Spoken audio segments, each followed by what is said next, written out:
This is the version of me that I want to become. Someone who's organized, has a clean space, laging nagsistick sa routines niya, takes care of herself, very glowing, and actually follows through sa mga to-dos niya. Pero girl, this is what my life looks right now. Ang kalat-kalat ng kwarto ko, my schedule is all over the place, and somehow, yung to-do list ko, nagpa-pile up na naman. So today, we're getting out of a slump for the end time.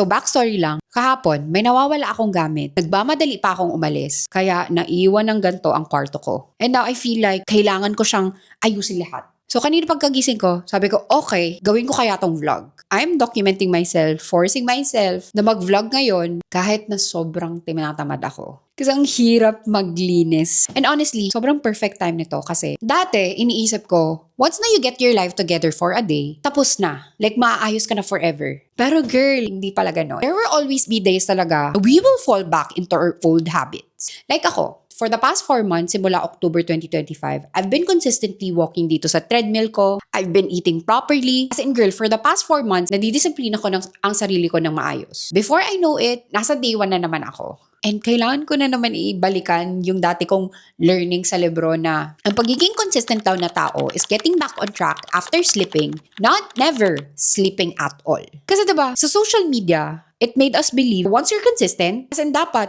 tuloy-tuloy ka na forever. Pero girl, hindi. Kasi na-research ko na to ng ilang beses. No one, as in literally no one, is consistent 100% of the time. It's about choosing to come back to your good habits again and again. Ang key is to notice it sooner, the moment na nag-start na siyang mangyari, para you can catch yourself bago ka mag-spiral too far, and para gently bring yourself back on track.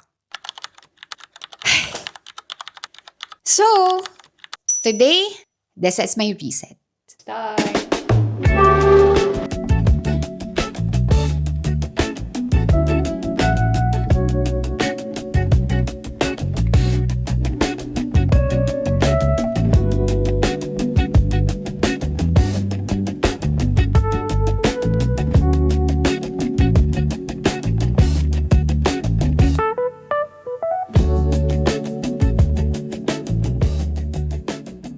Okay, so it's currently 11:23 a.m. na and it's a Saturday. And every Saturday nagpo-post ako ng vlog, so let's see kung... Kasi nakalimutan kong ma-promote. So, tingnan natin kung may nanood na kahit isa. Yay! 2 views! So today... So happy. So before this, magpo-post lang ako sa TikTok account ko, sa story ko, sa Facebook story, parang mini advertisement. Pretty. And alam mo yun, it's so funny kasi edit ko naman siya. Let's post it. We're going to Boracay, so... Yay! Wait, ayan, may 7 views na. Yay! 8 views na! My bulletin. And then, i-post ko din siya sa Facebook ko. Every time nire-refresh ko, meron siyang additional views. So, I'm so happy. Done! By the way, ang dami ko pang kailangan linisin, pero that's okay kasi bumabalik na naman yung mood ko, yung excitement ko sa paglinis. Parang mabilis na lang. Hindi siya mabigat sa feeling.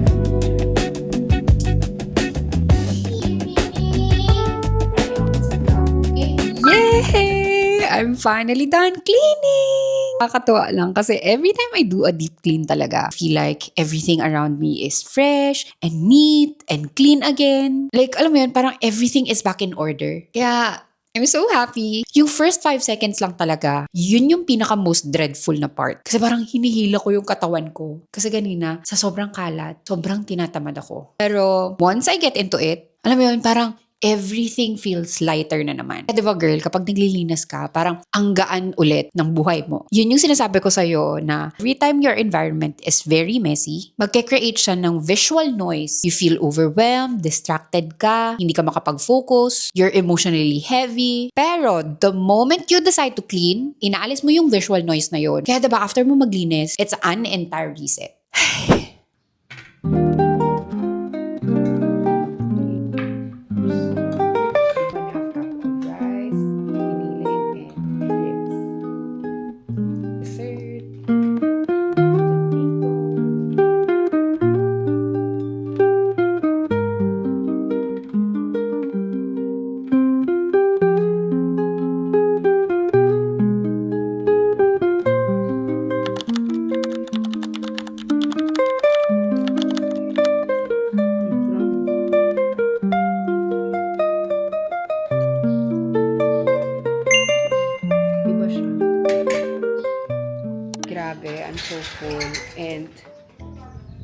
ang init.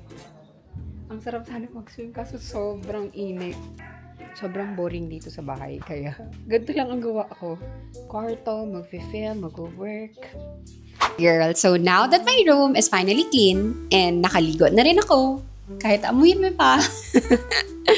Now, it's finally time to clear my mind next. Since today is Saturday, Saturday, I want to use this time to reset for the next week ahead. So I need to write down all my to-dos for next week kasi hindi ako nag-work ng Sunday. Since it's family day, I need to plan out my next week ahead and kailangan kong mag-answer ng mga brand emails kasi whole day akong hindi gumamit ng phone. And ang sarap sa feeling na hindi ka at all overwhelmed sa mga nakikita mo online. Hindi ako information overload ngayon. And naalala ko lang kanina habang naliliko ako. Before, nung wala pa akong goals, wala akong dreams at all, wala akong plan sa life ko. As in, grabe. 24/7 ako nag-overthink sa boyfriend ko. Like, gusto ko, bakit hindi pa siya nag-update? Bakit hindi siya nagko-call? Tapos ako, napapraning ako kasi hindi ko alam kung anong ginagawa niya. Pero girl, now, kanina na-realize ko na, shit, kailangan ko mag-update sa boyfriend ko kasi hindi pa ako nag-update. Like, I'm so happy kasi grabe yung peace of mind ko ngayon. I'm happy kasi busy ako sa gusto kong i-pursue na career. I'm happy kasi consumed ako with all this task na meaningful for me. And wala lang, I'm so happy lang. Kaya girl, isa sa mga self-development categories ko talaga sa TikTok, yung mag-share ng relationship learnings ko kasi based yun sa personal experience ko.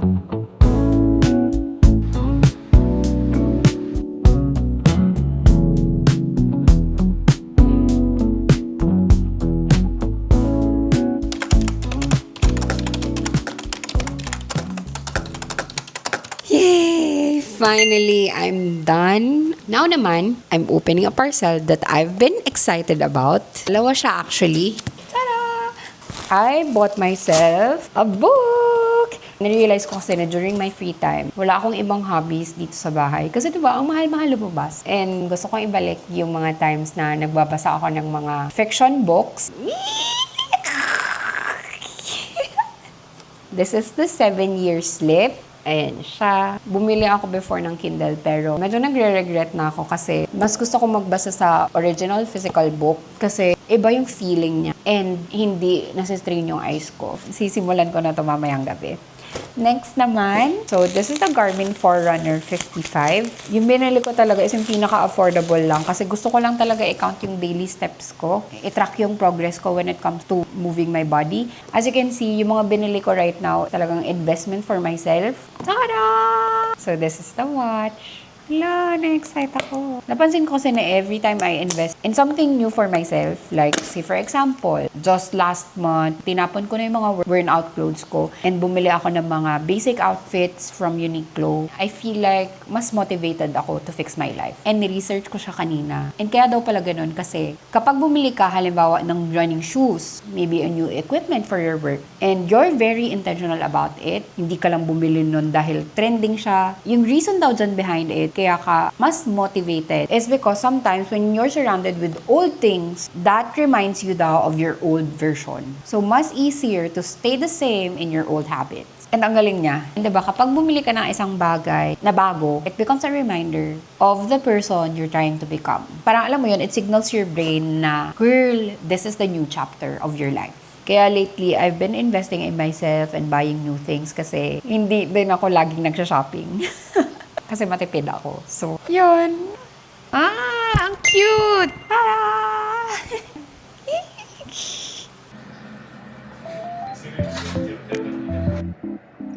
Ano? Okay lang magdadali. Natong tayo nagtubig.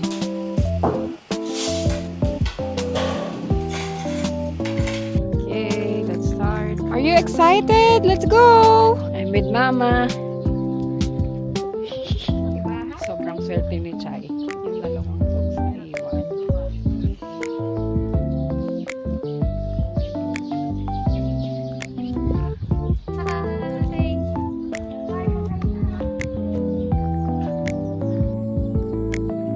Chai! Favorite part of the subdivision.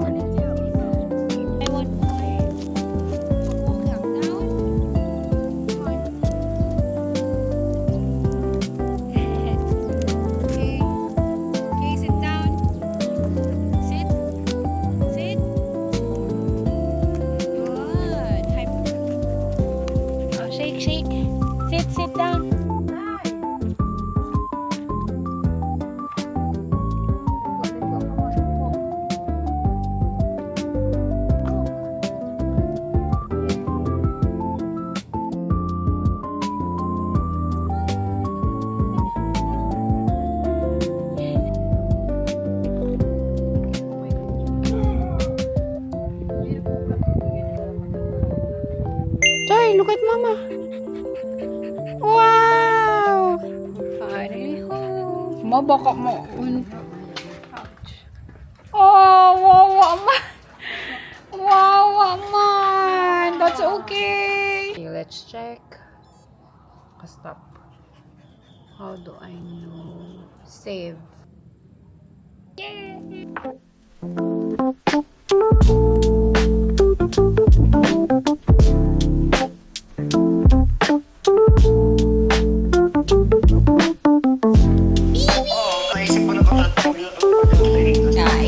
Sibot man ang gari. Makulog pa ang payo pa to ni Tito. Nakita mo, Mr. Boy.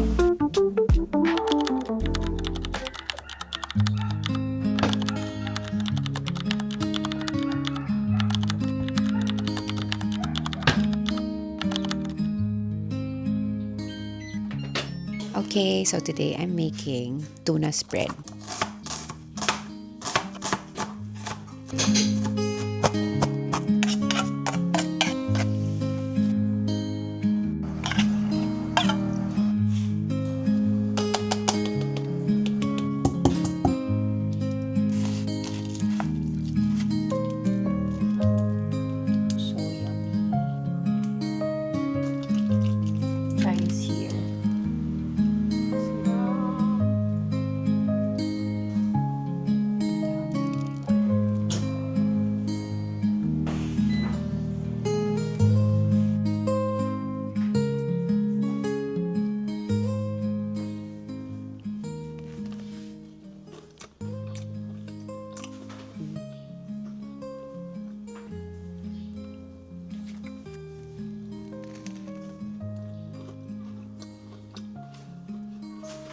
Yung sa baba.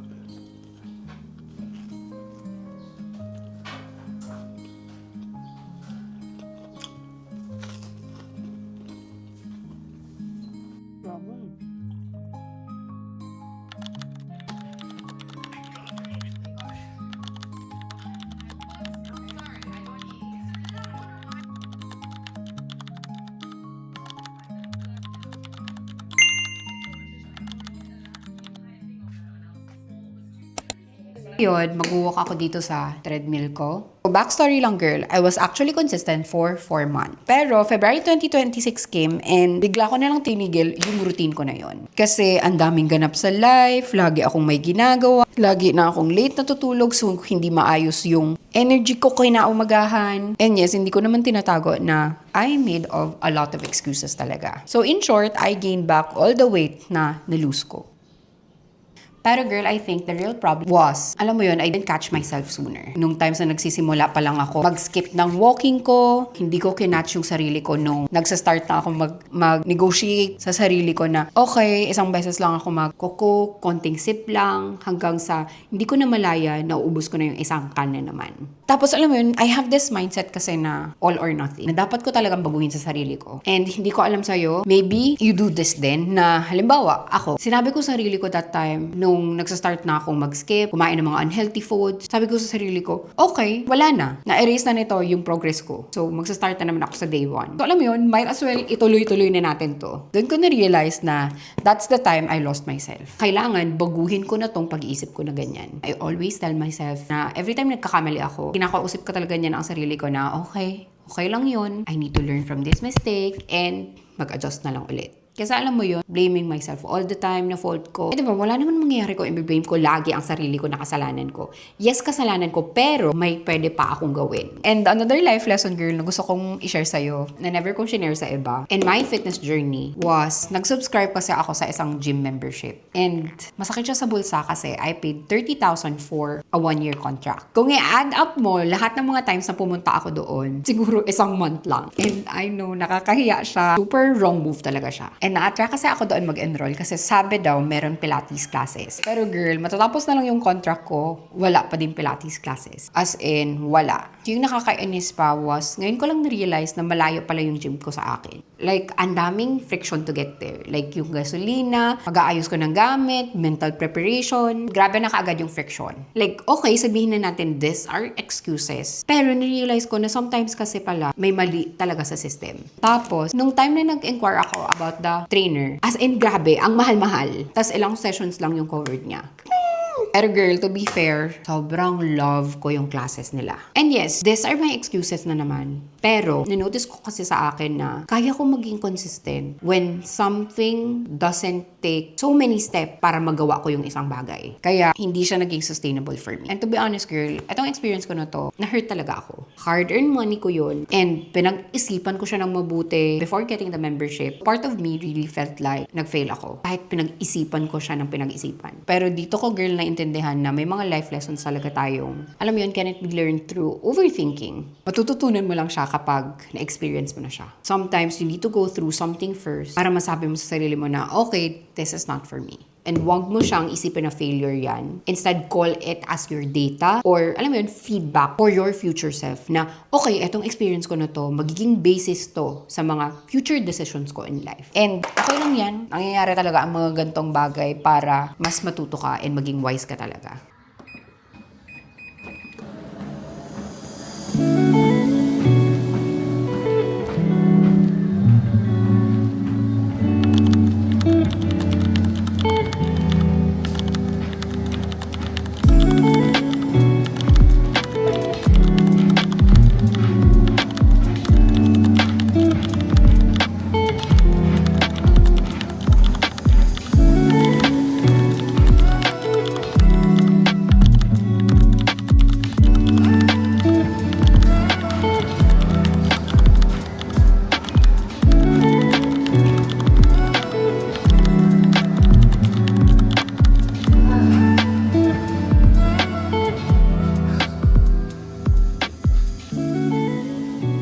Finally, I'm done. I did it. So, yung ginagawa ko lang lagi is 15 to 16 minutes na walking daily, 6 times a week. Grabe, kapag ito talaga yung gamit kong hair mask. This is not sponsored by the way. Ayan. As in, tingnan mo naman, sobrang sleek pa din ng hair ko. And isa sa pinakagusto ko dito is kahit nag-workout ako or pawis na ako, sobrang bango ko pa rin because ang bango nito. Like, love this. Higaan ta.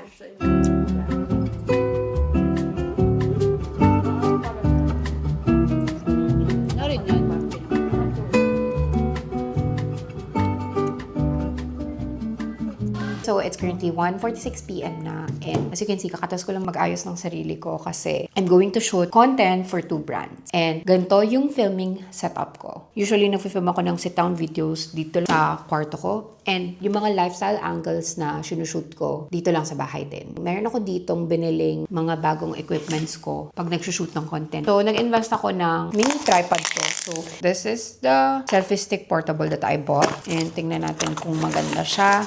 Oh, ang liit niya.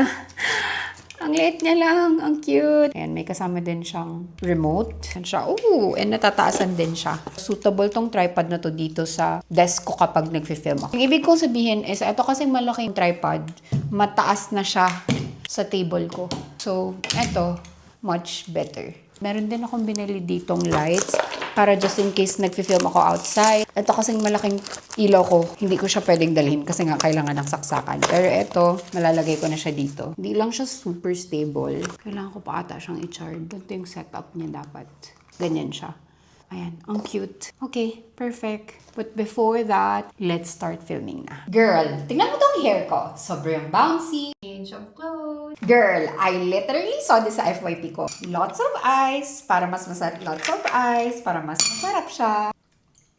Okay. Wait. Ooh. So you can get it by box. And syempre by individual pouches. Finally, I'm done, but I have to make so many lifestyle angles pa.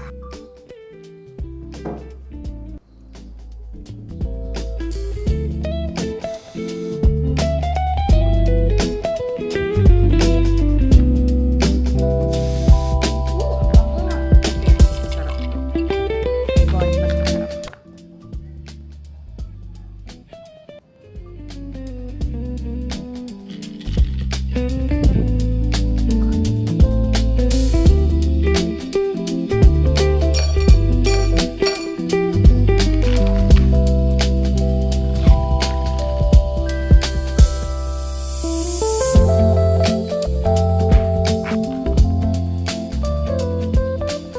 it's currently 3:31 p.m. na and punta ako ng City Hall para kumuha ng mayor's permit kasi sa content creation ko. So, I got my business permit! Yay! I'm so happy! So what?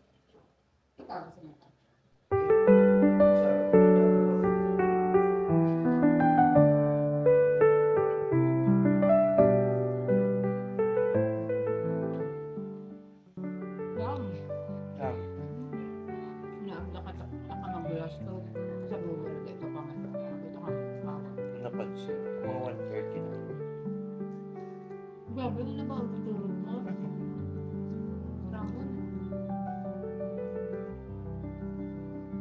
Dahil.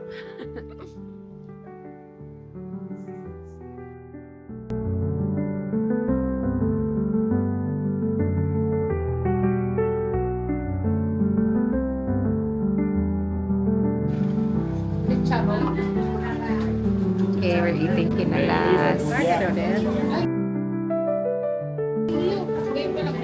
Kakatas lang mag-check up ni Papa. Hi there.